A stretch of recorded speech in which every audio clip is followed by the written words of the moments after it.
Welcome back to life science अब। Last video में हमने पार्ट बी के कुछ क्वेश्चन को सॉल्व किया था और उनके कॉन्सेप्ट को समझा था। नाउ आने वाले क्वेश्चन अब काफ़ी इंटरेस्टिंग है और बहुत ही अच्छे टॉपिक्स को हम कवर करने वाले हैं। तो चलिए move to the next question.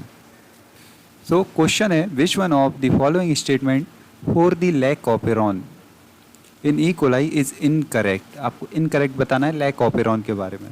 सो सबसे पहले हम बात करते हैं कि ये लैक ऑपेरॉन क्या होता है। सो ऑपेरॉन, यहाँ पे ऑपेरॉन क्लस्टर ऑफ जीन है,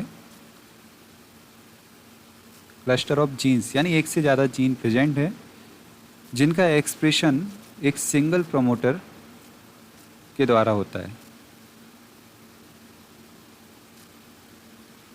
सो इनका जीन एक्सप्रेशन एक सिंगल प्रमोटर के द्वारा होगा।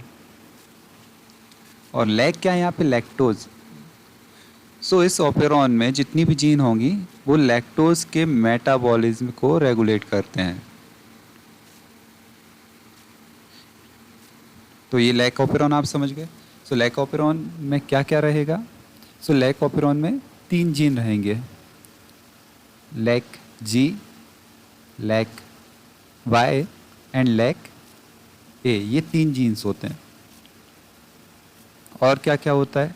अगेन एक प्रमोटर होगा। सो यहाँ कहीं एक प्रमोटर है।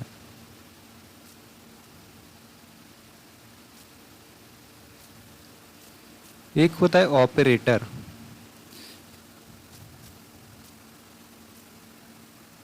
ऑपरेटर का काम क्या है कि इन जीन का एक्सप्रेशन होना है या नहीं होना है, ये ऑपरेटर ऑपरेट करता है। एक होता है cap binding site. Cap site, now ये क्या होता है ये भी हम समझते हैं। सो ये एक लैक ऑपेरॉन का बेसिक स्ट्रक्चर है। अगेन यहाँ पे अब इन जीन का रेगुलेशन कैसे होता है वो हमें समझना है। सो एक होगा रिप्रेसर।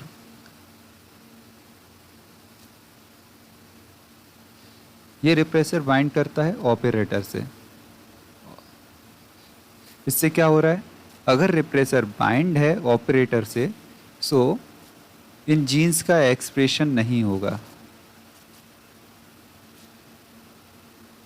तो जीन एक्सप्रेशन को ये क्या कर देता है? ब्लॉक। सो नेगेटिवली रेगुलेट करता है लैक ऑपेरॉन को रिप्रेसर। कैप साइट, सो यहाँ पे एक कैप प्रोटीन है। कैप प्रोटीन यहाँ पे बाइंड करती है और ये कैप प्रोटीन हेल्प करती है आरएनए पॉलीमरेज को प्रमोटर से बाइंड करने में। सो आरएनए जो पॉलीमरेज है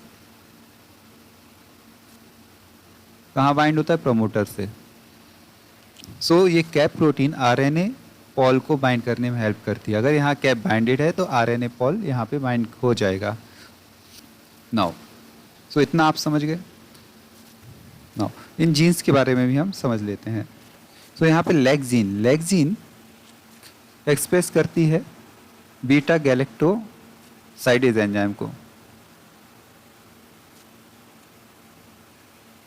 सो लैक्जेड जीन बीटा गैलेक्टोसाइडेज को कोड करती है और इस बीटा गैलेक्टोसाइडेज का काम क्या है? Break down of lactose. Lac Y, lac Y code करती है परमीज को। इसका काम क्या है? ये ट्रांसपोर्ट कराता है लैक्टोज का। इसका लैक्टोज का कहाँ पे?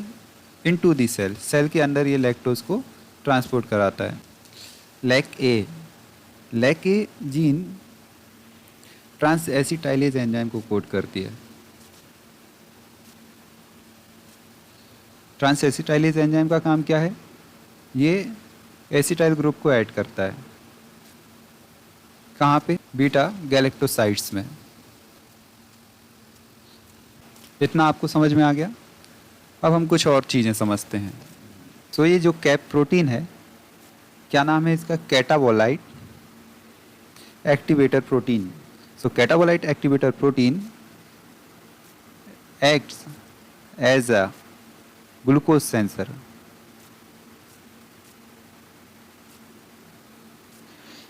सो ग्लूकोज सेंसर है कैप, इसका मतलब क्या है? It activates transcription when glucose level low. So क्या करता है? Activate transcription. कब करता है? When glucose concentration is low.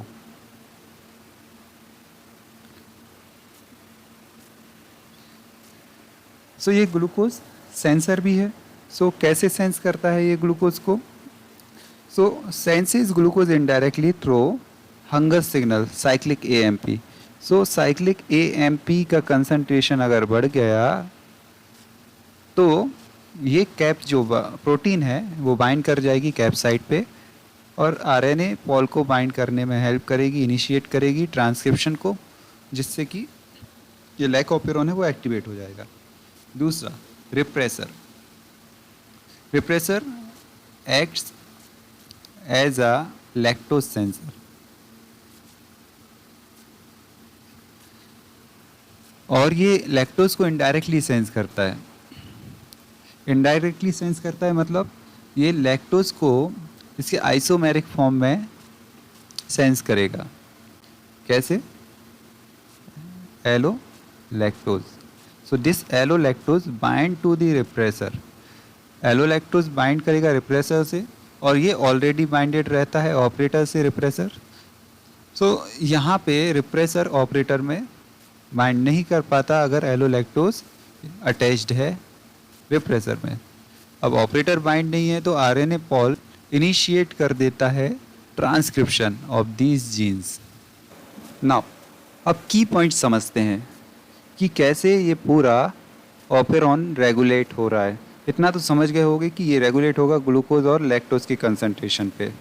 So finally क्या होने वाला है, कब ये एक्टिवेट और ब्लॉक होने वाला है? सो यहाँ पे दो कंडीशन है। इफ ग्लूकोज इज एब्सेंट और लैक्टोज प्रेजेंट तो क्या होगा? एक्टिवेट हो जाएगा lac operon. If glucose is present और lactose is absent so deactivate हो जाएगा लैक ऑपेरॉन। सो यही कॉन्सेप्ट है, इतना ही आपको समझना था। नाउ अब हम इस क्वेश्चन को इजीली सॉल्व कर सकते हैं। सो क्वेश्चन में क्या बोला है? Which one of the following statement of lac operon in E coli is incorrect. Incorrect बताना है। So the lac operon is controlled by both lac repressor and the activator protein CAP. So lac repressor and CAP protein इन दोनों से ही control होता है। जी हाँ, ये अभी हमने पढ़ा कि कौन कौन रेगुलेट करता है? Cap and repressor. सो ये ऑप्शन क्या है? सही है। दूसरा, the lac operon is highly expressed only when both lactose and glucose are absent. So हमने क्या देखा था? कब एक्टिवेट होगा, कब एक्सप्रेस होगा? जब ग्लूकोज एब्सेंट है और लैक्टोज प्रेजेंट है तब ये एक्सप्रेस होगा। सो ये ऑप्शन क्या है? ये ऑप्शन है गलत। So this one is incorrect. So answer क्या होगा इस क्वेश्चन का? Option number 2। हम बाकी बचे हुए दो ऑप्शन को और देख लेते हैं। The lac operon is highly expressed only when lactose is present and glucose is absent. Again it is correct. और in the presence of lactose the repressor cannot bind to the operator. In the presence of lactose repressor cannot bind to the operator. So हमने पढ़ा है अभी repressor lactose sensor है। सो repressor क्या है? Lactose sensor है। Lactose होगा तो रिप्रेसर से बाइंड कर जाएगा इन द फॉर्म ऑफ एलोलैक्टोज और एलोलैक्टोज बाइंडेड रिप्रेसर ऑपरेटर से बाइंड नहीं कर पाता है। सो प्रमोटर पे आ रहे हैं इजीली माइंड करेगा और ऑपरॉन का एक्सप्रेशन होगा। सो ये भी करेक्ट है। नाउ इनकरेक्ट क्या था? सेकंड ऑप्शन, यही इसका सही आंसर है। सो अब आप लैक ऑपरॉन के कॉन्सेप्ट को इजीली अच्छे से समझ गए होंगे। अब लैक ऑपरॉन से रिलेटेड जितने भी क्वेश्चन आए हुए होंगे और आगे फ्यूचर में आएंगे, आप उनको इजीली अटेंड कर सकते हैं और सॉल्व कर सकते हैं। सो अगर आपको ये वीडियो इन्फॉर्मेटिव लगा हो तो इसको लाइक कीजिए, चैनल को सब्सक्राइब कीजिए। धन्यवाद, मिलते हैं अगले वीडियो में।